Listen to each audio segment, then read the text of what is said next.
Welcome to Willow's Green Permaculture, because that makes for healthy plants. When you roast that until you can spread it like butter, that you never have to plant again. A lot of organic matter, a lot of humus to hold between 400 and 500 of them. This is how you get your big bulbs. Now, don't peel them. Just about anywhere in your garden. Any compost will do as long as it's well rotted.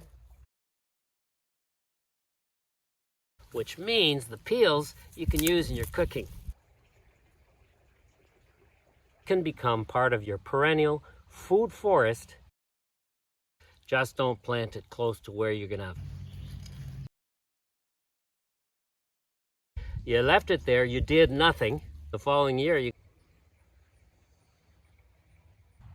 Good afternoon and welcome to Willow's Green Permaculture.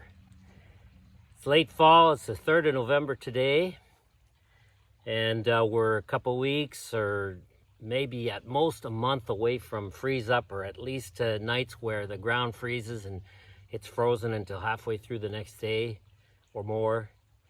And so now's the time to get the garlic in. Today I'd like to talk to you not only about planting your garlic, but all the other steps in between.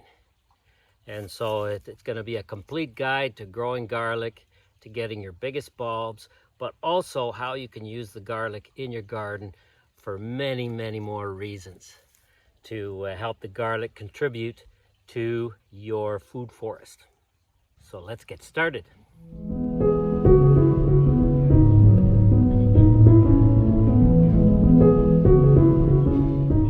Garlic is a plant that you can put in anywhere in your garden, and it's going to act as a companion plant for most of your vegetables.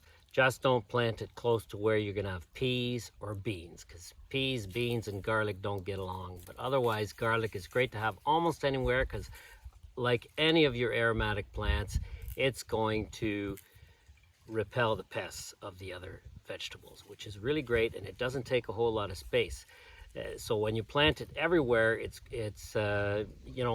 you can plant it beside almost any vegetables, and it's not going to shade them out, and it'll grow well. Depending on the conditions, it might not give you your biggest garlics, but if you're using it as a companion plant or just as a food forest item, then it does. The size doesn't really matter. I'll get to it in a moment. I'll get to how you grow your biggest bulbs.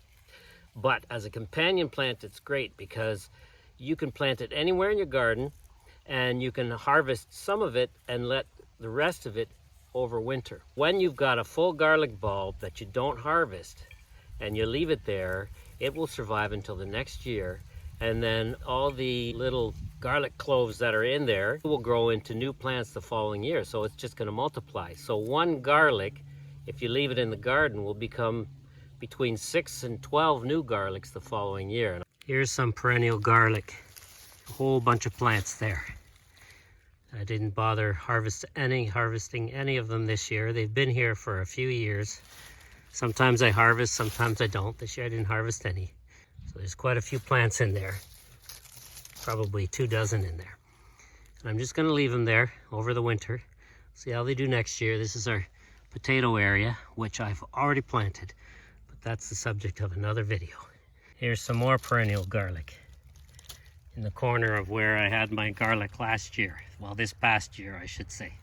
So anywhere where I've got perennial vegetables growing in a food forest type situation, I'm going to be making sure that there's garlic in those areas this fall, so that we can get perennial garlic coming every year. It's so easy to just throw it in just about anywhere in your garden, and what'll happen is those areas where you're using it as a companion plant, or it's just a food forest item, or it's just there for decoration and you just harvest it partially, what'll happen is you leave one, the next year between 6 and 12 will grow in the same spot, and then at that point, you see the previous year you would have harvested it and you would have got 1 garlic.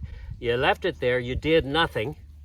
You were basically, you could say you were a lazy gardener, and the following year you got between 6 and 12 garlics, which is great, because then what you can do is harvest 3 or 4 of them, or 10 or 11 of them, and then leave that one there again. Or harvest maybe 3 or 4 of them and leave the other 8 or 9 there, and then they'll multiply again and become a bigger clump of garlic. And you'll get more and more every year, which means this can become part of your perennial food forest that you never have to plant again. And that is really useful. What I could have done in like July or August, I could have pulled a few of these out and left the other ones in, and they would have been fine. And we would have got some extra garlic, plus some already pre-planted garlic for the following year. Now, it's not going to get your biggest garlics. How do you get your biggest garlics? Well, what you're going to have to do there is prepare a spot in your garden, which I'm going to show you today, and you're going to give each bulb about 6 inches or 15 centimeters of space. And what I've done is I've prepared a couple measuring sticks where I've set out the measurements, and I'm going to show you in a minute how I do that. And prepare your spot with a good amount of compost that you can plant your garlic into. And that's going to keep the weeds down, because garlic's small and it doesn't have big huge leaves, so it's not going to shade out the leaves. So you want to have a lot of compost that you're going to plant your garlic into, that you put on top if you can, on top of the garden just before planting your garlic, in order to keep the other seeds down, because many seeds take longer to sprout than a garlic clove is going to take. Now, why do you plant close to the end of the season, close to freeze up? Well, with hardneck garlic in cold climates, we're 5B here, or 5B, 6A, let's say, maybe even 6B. We need to update the calendar. You don't want to plant your garlic too early, because if it starts growing and, it grows this tall or that kind of thing, or this tall, then it's going to lose all that growth with freeze up. It's going to lose all that energy that it's put into growing that much. If it grows a little tiny bit, that's okay. What it's going to put out first is its roots, and the roots are going to be fine all winter. Now, like I said, you can leave garlic in the garden from the previous year and let it overwinter, and it's going to give you lots of garlic, but it's not going to necessarily give you the big bulbs, but it's going to give you lots of small bulbs. And sometimes the smaller bulbs have more flavor than the bigger ones. This is how you get your big bulbs. You wait until 2 or 3 weeks before freeze up, and you give them a lot of compost. You give them space between around 6 inches between each one, 15 centimeters.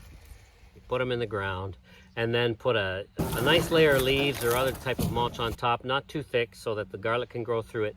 And then when it starts growing through, when it gets to a certain height, that's when you're going to want to add leaves or some other kind of mulch between your plants to keep the weeds down. And don't forget to trim your garlic scapes if you want to have the biggest garlic bulbs. And you can use those in your cooking in the kitchen as well. Now I'm going to get started. The first thing you have to do when you're planting your garlic is you got to separate out your cloves. Now, don't peel them.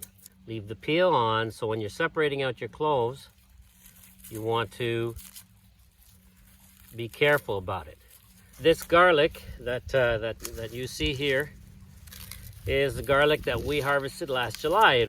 These were harvested in mid-July and hung them to dry. We cured them in an outdoor shaded area for a couple days, and then finished curing them here in our workshop. Try and save your biggest, healthiest garlic bulbs for planting time. We did a video. You check out in the description for the link to the video from last July. We also did a video last fall about planting garlic. So this garlic we harvested in July, and we hung it to dry, and now here it is. We're using it. We kept most of it for the kitchen. We harvested 400 bulbs of garlic, and I've kept about 90 of them. So close to a quarter of them I've kept, because I want to harvest 500 next year, and which is what I was hoping to harvest this year. But where I planted them, which is where I've planted them the last 2 years, really good spot, because garlic does like to get a lot of water. Garlic needs a lot of water, so it needs a part of your garden that if you don't water, then a part of your garden that's going to be to retain water. So that's why you want to use a lot of compost, a lot of organic matter, a lot of humus to hold on to that water. Now, but where it was the last 2 years, well, that was a place that does get a lot of water. It's very, very wet. But this year, because we got a lot of rain, very, very much rain, that part of the garden never got dry. It was always wet underfoot. And so the garlic in the end didn't do as well as I would have liked. It didn't sort of dry up as well as I would have liked.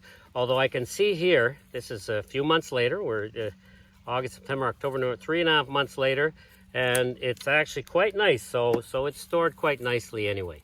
I'm happy about that.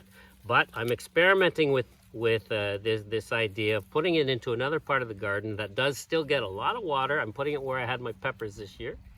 I'm experimenting with a new spot for the peppers next year. It's a bit too hot, but peppers like it hot, and other stuff hasn't grown well there. So I'm going to try the peppers there, and I'm going to plant this garlic where the peppers were. So it's a spot that gets a lot of water. But in the last 2 weeks, before you harvest your garlic, you want to make sure it gets a chance to dry up a bit. So when you see that your garlic is close to being ready to harvest, that means that let's say 2 out of its 6 leaves have gone dry. 2 or 3 out of its 6 leaves have gone dry. That's when it's just about ready to harvest. So let's say when it's starting to dry, those leaves, when it's got 1 or 2 that are starting to dry, you're getting close to harvest time. So you want that part of your garden to dry up. Now this is something that I learned from Alson, from Al's Food Forest, one of our subscribers here, and he often gives advice, and he gives excellent advice. I learned that from him, and so I'm experimenting. And you know, if it doesn't go well, it doesn't matter, because I always like to learn, and we'll see how it goes. The thing is, I'm also going to be planting my garlic everywhere in the garden. I'm going to throw some in just about everywhere, because in the last couple of years I've been harvesting all the stuff that I had planted everywhere. Not because I wanted to clear up areas and stuff like that, but next year I want more of my garden to be a perennial food forest. And so I've got spots that I've chosen that I'm not going to touch. I'm not going to replant. I'm just going to let stuff regrow all on its own. And so that's where I'm going to start putting the garlic mixed in with the other plants, because I want to have that garlic coming back, and I'm going to put it in all our other gardens too. Let's say our perennial ones, our chinampas gardens and so on, so that it comes back every year and it just keeps multiplying. Now, a trick to getting these cloves separated, because sometimes it can be a bit of a challenge getting them separated without peeling them, is you kind of just break that neck a little, and then you try and pull it through. And as you try and pull it through the whole garlic bulb, it opens up the garlic bulb, and it makes it a lot easier to separate the cloves. A lot easier to separate them out. You see that? When you open it up, very easy. Now, it also allows you to, if you look at this one, this is what I was saying earlier about it was just too wet in the last few weeks of growth of the garlic. And, I thought I was timing it good as far as the leaves were concerned and so on. But when it was time to harvest, they had basically suddenly, like, all the leaves were almost all dead and so on. And this is what happened. You see, because you need some of those leaves still fresh and green. Let's say you got 6 leaves or 8 leaves on your garlic. You only want 2 or 3 of them to be dead and dry, because those other ones, those still green ones that are on your garlic, those ones, as you're curing your garlic, are going to create this really nice layer of skin that's going to protect your garlic all winter long. It's going to make it so that it doesn't rot in the winter and so on inside the house, because the moisture is not going to be able to get in. But you got to make sure that you cure it, make it good and dry. So you want to get rid of most of the roots and so on. And you want to dry it, if possible, outside, not in the sunlight. You can have it spend maybe several hours on the first day in the sunlight to make sure that it's outwardly dry, but you don't want it to cook in the sunlight. After that, it's best to put it somewhere outside where it's going to be in the shade, but where there's a good flow of air. And then when you put it inside, you want to put it in a place inside where also air can flow through. And we use our workshop garage for that. Our garage, it never has cars in it, but it's got windows and airflow through it and so on. So this one here, I'm not going to put it in the garden because there's no protection for this garlic here. And so it's not going to last the winter. It's going to end up getting eaten, or it's going to rot or something like that. So I'm just going to bring this into the kitchen. So what I'm hoping to get here is about 500 cloves of garlic. We'll see. If they're all huge cloves, then maybe I won't get 500, but that's all right. We'll see. There's lots of garlic in the kitchen. Now I'm going to plant all these cloves, unless they're absolutely tiny. The real tiny ones, I'll just bring them into the kitchen. Oh, and here's something that's really, really important to know. Now I'm not peeling them, but obviously some of the peels come off. Now these peels, minus of course the dirty roots, but the peels you can keep. You know, this is homegrown garlic, so there's no pesticides, no herbicides, no chemical fertilizers, none of that stuff, which means the peels you can use in your cooking. You know how you can dry garlic, dry the cloves and so on. Well, why are you going to do all that work when you got peels that are already dry for you? Now you can blend that into a powder, a good flour blender or something. Mix it in with your other spices. Magali makes this great mix of 7 spices that we use. Garlic peels, onion peels as well. And then we put whole pumpkin seeds and whole sunflower seeds. Don't shell them. Put those in there. And then some other herbs from the garden, whichever ones that we have it on hand at the time. For a total about 7. And then Magali makes a powder out of that, and it is so good. So it's a great way to use your extra garlic peels, onion peels, pumpkin seeds, and your sunflower seeds, you know, because it's hard to shell them, but you don't need to shell them, those pumpkin and sunflower seeds.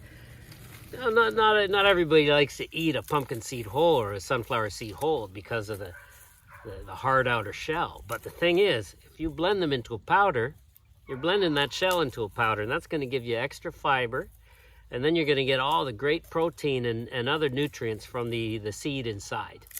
So she puts that into our dried spice mixes, and then adds that to soups and all sorts of other recipes. Sometimes she'll add it to our bread recipes. It is so good. It's so delicious. And you know, once I finish using all this garlic, there's going to be a ton of peels left over. I'm trying to make sure they all fall into here. I'm not going to use these stems, although who knows, maybe we could use the stems, but they probably don't have a whole lot of flavor in them. But peels have a ton of flavor in them, an absolute ton of flavor in them. So give it a try from your homegrown garlic. Use those peels. Don't throw them out. But once again, don't peel your garlic cloves when you're about to plant them.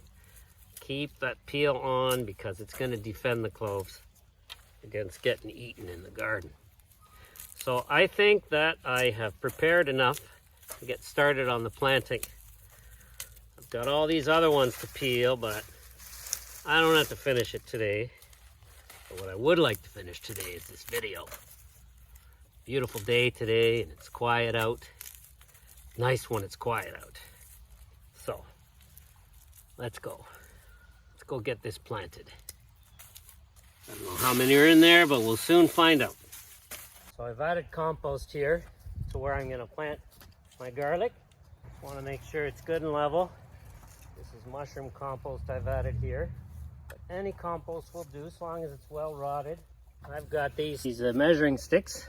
I've got them all measured out with the correct spacing. All right, garlic. 15 centimeters or 6 inches between each. So I lay one down here. This is going to tell me where the rows go. Now I'm making the rows and the space between the garlics the same thing because I don't walk between the rows. I can reach into the middle when I'm harvesting and so on. When it's time to harvest, I walk right into the garden. This one all set up.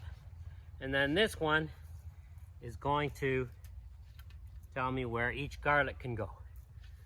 You see, along the row. Do some pre-digging, but really, this is loose enough I can do this all by hand. However, get these started. So you can see how that works. Now, as you're planting your garlic clove, you want to get it down so it's about, the top is about as deep as the height of the garlic clove. So you just push it in. So this garlic clove is about 1 inch tall, about 2.5 centimeters tall. So I want about close to 1 inch or 2.5 centimeters of soil above it. It's okay if it's close to the surface, but you don't want it on the surface. You want to make sure you got it down there good. Just push it down into the soil, and because I put a lot of compost in here, and I just harvested the peppers, finished harvesting them last week and removed them. So, and the peppers were planted really thickly here. So there wasn't a whole lot of weeds here. The peppers really kept the weeds down. Now, actually, I've left the pepper roots in the soil. I like to leave them in the soil because they're good for soil retention. The bugs like them. Feed the soil, feed the worms and so on. Get them moving the soil. Soil all nice and aerated and healthy, because that makes for healthy plants. And also it encourages mycorrhizal growth. That's why I use mushroom compost, because mycorrhizal growth, fungus in the soil, mushrooms in the soil, the plants need that too to be healthy.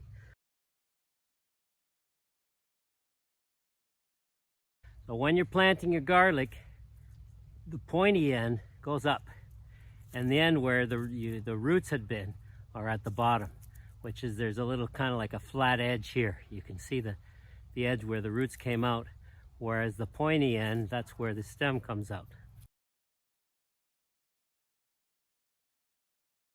This one feels like it's got two in it, but it's not. I can't separate it without breaking it, so I gotta keep them together because I don't want to peel these things. They got two. There's so much space between them this year. This is the first time I do 6 inches or 15 centimeters between each garlic, because I don't like having all the weed pressure. But really, it's not that much space when I look at it. And once again, I'm going to be putting more compost on top of this when I'm done planting. And I'm going to put a thin layer of, I'm going to put a nice layer of leaves, but not too thick that the garlic can't grow through it. And then in the spring, when the garlic starts to grow, when it's a good 25 centimeters high, 10 inches tall, put a nice layer of leaves between the garlics. Keep the weeds down. As long as the weeds are good and shaded, then maybe their seeds won't germinate, and we'll have fewer weeds. There we go. This area is done. 1, 2, 3, 4, 5, 6, 7 rows. So we got 56 garlic planted so far right here. I'm hoping to plant about 9 times more than that. So I'm going to continue preparing the rest of this area, and then the other side, and we'll be good. Now I want to remember how many garlic cloves I've planted as I'm going, because I'm going to forget, and I want to make sure that I can plant between 400 and 500 of them. I forgot a pen. I don't feel like going back inside, so I'm going to use my garlic stems to count. So 7 times 8 is 56. 1, 2, 3, 4, 5. So there's 5. There's 50. And then the other group, 1, 2, 3, 4, 5, 6. 56. I'm just gonna have to put that and remember what order it. Well, the tens will be on the left, the units will be on the right. There's 56, and as I get my new totals, then I'll change that with my other garlic stems here that I've got accumulated. So I can remember. I'm gonna put the other ones there, and let's continue.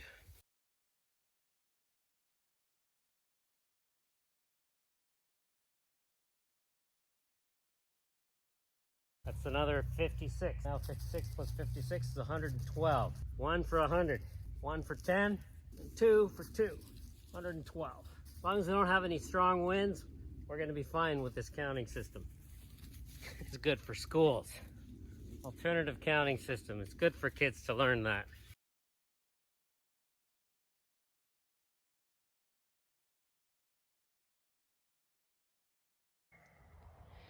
So far, our total is 217.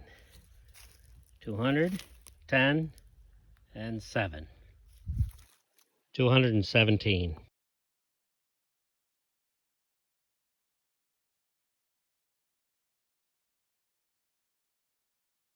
So I just planted 114. And here we have 217. So 217 plus 100 is 331. So 331. 331 for today.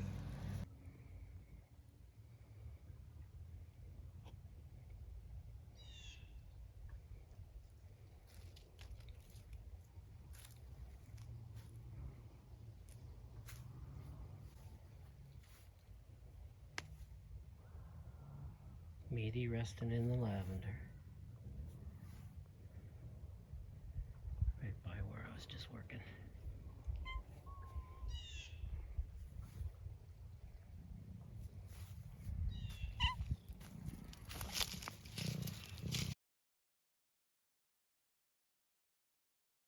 Good morning. It's a couple days later. November 7th, Thursday, November 7th. And I still have this side of the garlic to plant. I'm hoping to at least get in about 169 today to have a total of 500. If there's more, that's good too. We'll see if I have enough cloves, and we'll finish filling up this garlic bed here where I used to have the peppers. Now, one thing that I didn't mention was all the good reasons to be growing and eating garlic. I spoke about having it growing all through your garden as a companion plant, but I didn't speak enough about why it's so great to have in the kitchen. Not only is it a fantastic ingredient in all your food, whether you dice it, whether you crush it, whether you insert it into into a meat that you're roasting, or throw it in a stew whole, or whether you roast it, cut it in half in some olive oil, and you roast that until you can spread it like butter. Those are all such fantastic ways of eating garlic. But one of the best ways of eating it is crushed or diced raw, added into salad dressings, or added into your food right before you eat it, like into sauces or anything like that, while it's raw. And the action of chewing on it raw, or simply crushing it or dicing it, they all do the same thing. What happens is when you crush it, when you dice it, or when you chew it raw, all three of those raw, what you're doing is there's a chemical reaction happening inside the garlic that's releasing the allicin. And the allicin is the property of the garlic that is very, very medicinal, and that's what's going to be the most beneficial for you. Garlic is good for you in any manner, but when you have it that way, you're going to have the most properties. You're going to get let's say the most out of each time you eat it. And if you have it every day, that's even better. I've got 3 books that I've been using for between 15 and 25 years that I've always had on me, that I use as references for medicinal plants, to learn more about medicinal plants and their properties and how to prepare things and so on, because that's something it's important that you have reliable information. One of them is Peterson's Field Guide, and the other 2 are Herbal Medicinals guides. There's one that's much more recent, from published in 2007, but the other 2 were published. One was in 1999, and the Field Guide was in at 2,000. So I've been using them for a long time. All three of them talk about garlic having cancer prevention properties, especially if you use it every day. And that's why we grow enough garlic so that we can use it all year. Last year we got well over 500 garlic bulbs.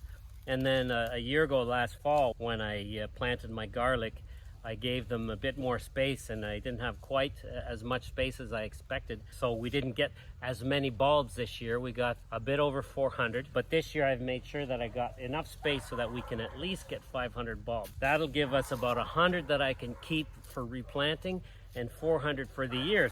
All three of these books talk about garlic being excellent for respiratory infections, for colds, flus, sore throats, coughs, bronchitis. They talk about it being good for stomach aches, stomach infections. They talk about the fact that if you crush it raw, it's the most effective, or dice it, or even chew it. It's the most effective, chew it raw. But one way or another, cutting it or crushing it and cooking it as little as possible is always the best. These sources also talk about it being excellent for cardiovascular health, for heart health, for lowering cholesterol levels, lowering blood sugar levels. And they talk about, all three of them talk about long-term use is a good cancer prevention. They talk about it being a diuretic. And finally, they talk about it being antibacterial and antifungal, and the fact that before antibiotics were invented, garlic was often used to treat infections. We have a video where Maggie ferments some garlic and honey. Really, really good. That's an excellent way to use it.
Here, I'm just putting a thin layer of leaves.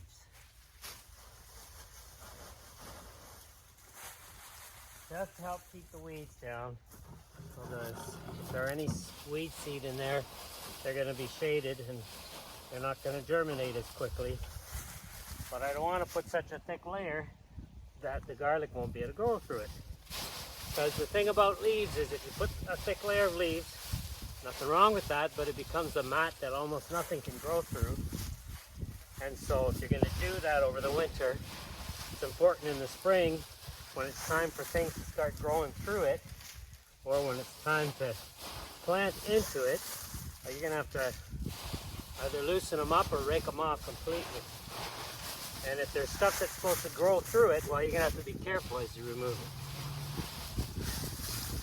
So this is a thin layer of leaves. I can still see some of the soil through it, because I don't want to have to rake these off afterwards. I just want the garlic to grow right through it. So just to discourage any weed growth.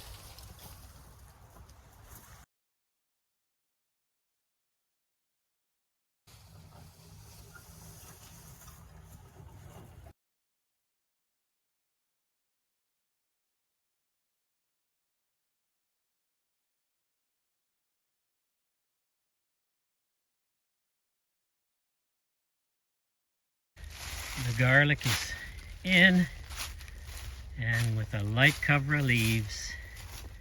All done. 527 garlic cloves planted for next year, leaving us with maybe 100 this time to keep for planting next year, and 427 for the kitchen. We'll see if they all grow. So I hope you enjoyed the video. Hope you learned something from it. Hope you found it interesting. And if you found it interesting and you enjoyed it, then please share it with your friends. And if you haven't done so yet, then subscribe to our channel. Support what we do here, the work we do here, simply by subscribing. Have a great week. Thank you very much for watching, and we will see you next time.